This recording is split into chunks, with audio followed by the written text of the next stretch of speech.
Hello. With today's tasting, I'm continuing my look at some of the wines from Campo Viejo. So today I have their 2018 Reserva Rioja to taste. So the information I have is that Campo Viejo are the #1 Rioja brand. And I had originally taken that to mean that they were the largest producer, but I'm not necessarily sure that's definitively the case. Certainly they have the highest exposure and probably the widest distribution. The firm figures I could find, though, are that they produce about 15 million bottles of Rioja a year. And to be able to do that, evidently within their cellars, they have somewhere in the region of 70,000 oak barrels. So I think those figures give quite a good indication of the scale of production at Campo Viejo. Now, just to look quickly at its history, the company was founded in 1959 by 3 businessmen, Jose Ortiguela, Bernardo Beristan, and Juan Alcorta. And the name Campo Viejo, simply meaning old fields, is actually evocative of the old vineyards that were found around the village of El Vilar de Arnedo, which was where Jose Ortiguela, who was the wine interest amongst these 3, grew up. So it's not meant to name a single old vineyard, it's more sort of an evocation of old vineyards. And if these had been around El Vilar, almost certainly they'd have been planted to Garnacha, and this would have been fruit that would possibly have been blended with Tempranillo, grown in the Alta and the Alevesa regions. Campo Viejo was part of the SAVIN group of wineries, and at this time their core business was the production, blending and bottling of large volumes of inexpensive table wine from all over Spain. That was sold in bottle, or much of it in bulk, throughout Spain and internationally. Now, the wineries in the SAVIN group were eventually, and I don't have a date for this, acquired by a group called Bodegas y Bibedas, who went on to become Spain's largest wine group. And Bordegas y Bibedas were in turn purchased by Allied Domecq in 2001. 4 years after that, Pernod Ricard acquired the brand as part of their purchase of Allied Domecq. And Campo Viejo remained as a Pernod Ricard brand for 20 years, until last year, 2005, when the majority of Pernod Ricard's wine brands were sold, and these were merged with Accolade wines to create a group called Vinarchy, whose parent company was Australian Wine Holdco Limited. Now, Campo Viejo's success stemmed from the fact that it was created as an inexpensive Rioja brand that was positioned to be sold primarily in supermarkets, at a time when supermarkets were a relatively new distribution channel within Spain itself. At this time, most Riojas were being sold in restaurants. Perhaps another reason for the brand's popularity was the fact that the core range consisted of a Crianza, a Reserva and a Gran Reserva. Now, although they did make an unoaked wine, that wasn't marketed as Campo Viejo. Thus, the brand Campo Viejo helped to showcase Rioja as a barrel-aged style of wine. Unsurprisingly, given its positioning, the brand was one of the first Riojas to sell on a large scale internationally in the 1970s, and that international distribution drove it to become a major player in the region. Today, the brand is distributed in over 70 countries, and they have one of Rioja's largest wineries. This winery opened just as Allied Domecq was acquiring the company in 2001, and at the time it was regarded as highly innovative and also very much focused on sustainability. The winery in Logrono featured massive underground cellars that were dug back into a hill to produce temperature-controlled aging cellars. Being dug into the hill helped to keep it cool and reduced the need for temperature control and air conditioning. The winery is entirely gravity-fed, with the grapes coming in at the top, being crushed, destemmed, going into fermenting vats, moving down into barrel storage. And the idea of this is to minimise the use of pumps, giving gentler handling of the wine, but also reduces the need for power. Although, having said that, the whole facility is actually powered by renewable energy anyway. Campo Viejo have taken this stance on sustainability leadership in Rioja several steps further, and in 2011 they were the first winery in the region to have its carbon footprint certified, and that led on in 2012 to them achieving carbon neutral certification. Now, being such a large winery, as well as growing their own fruit, Campo Viejo need to work with over 500 growers in the region. Now, my understanding is that this is a wine produced as a blend of fruit from all three of the Rioja sub-regions. So there are wines from Rioja Alta that will give the wine structure. There will be fruit from Rioja Alevesa, which tend to contribute good acidity and quite full body, while fruit from the Rioja Oriental, the region formerly known as Baja, will give riper, fuller-bodied fruit and probably higher alcohol as well.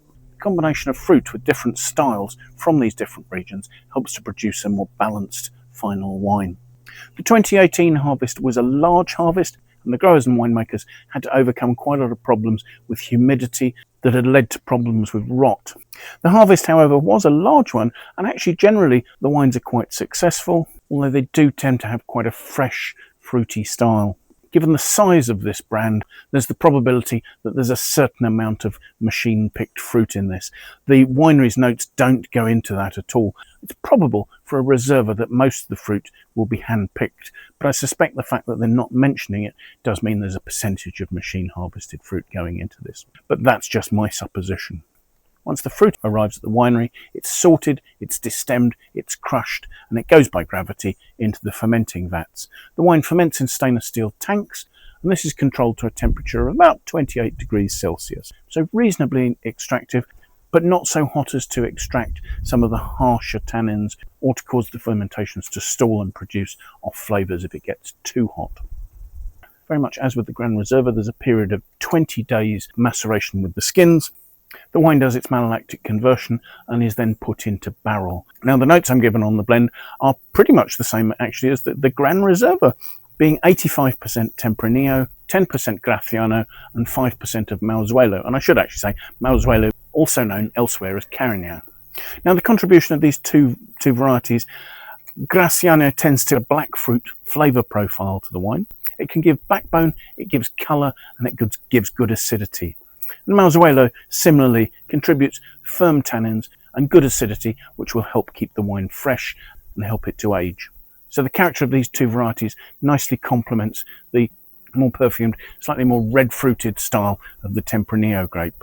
To qualify as a Reserva, the wine needs to age for 3 years. We're told that's 18 months in barrel and 18 months subsequently aging in bottle prior to release.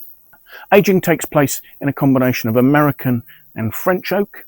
Now, one note I saw did suggest that may be as much as 50-50 American to French oak, with the American oak likely to give stronger vanilla and spice nature than the French oak.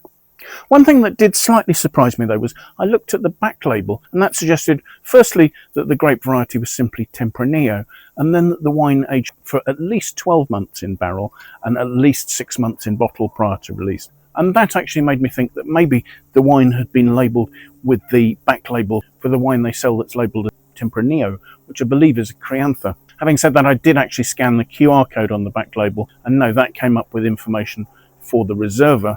So I can only assume that must be a misprint on the Reserva back label, because that information doesn't fit with the requirements for the wine to be a Reserva, and it doesn't fit with the information that the winery gives elsewhere. So anyway, let's take a look at the wine, shall we? Looking at it, it is not a particularly deep colour. It's a relatively dark hue of ruby red, but I can see through it quite readily. Having said that, the colour is reasonably bright. It's not got the bricky-ish note that the Gran Reserva was showing. Swelling it, the wine is labelled as having 13.5% alcohol, and relatively quickly shows some fairly obvious tears on the glass. So let's see what we make of the aromas, shall we?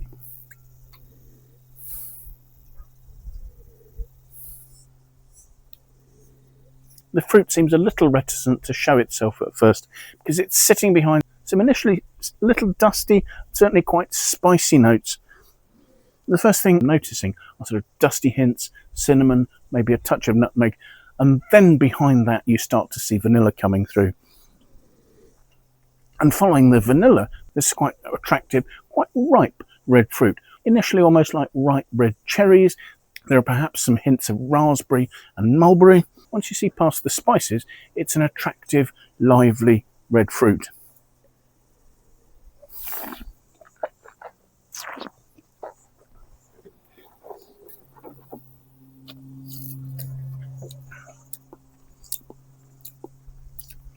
On the palate, the wine is dry, it's fresh, It's of medium weight.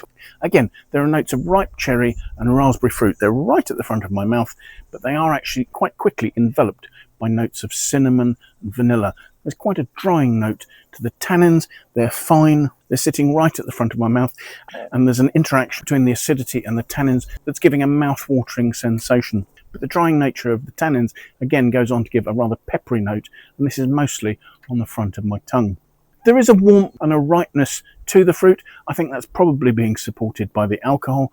At 13.5%, the alcohol isn't intruding particularly, and that allows a certain amount of juicy, ripe, sort of red cherry fruit to show on the back palate there. Having said that, the fine, spicy tannins are really rather closing up the fruit, and as of yet, the fruit isn't really able to push on through and dominate the finish. Instead, what's lasting is quite a tight, relatively concentrated, but quite structured red fruit finish that, although it's lasting quite well, is actually quite restrained.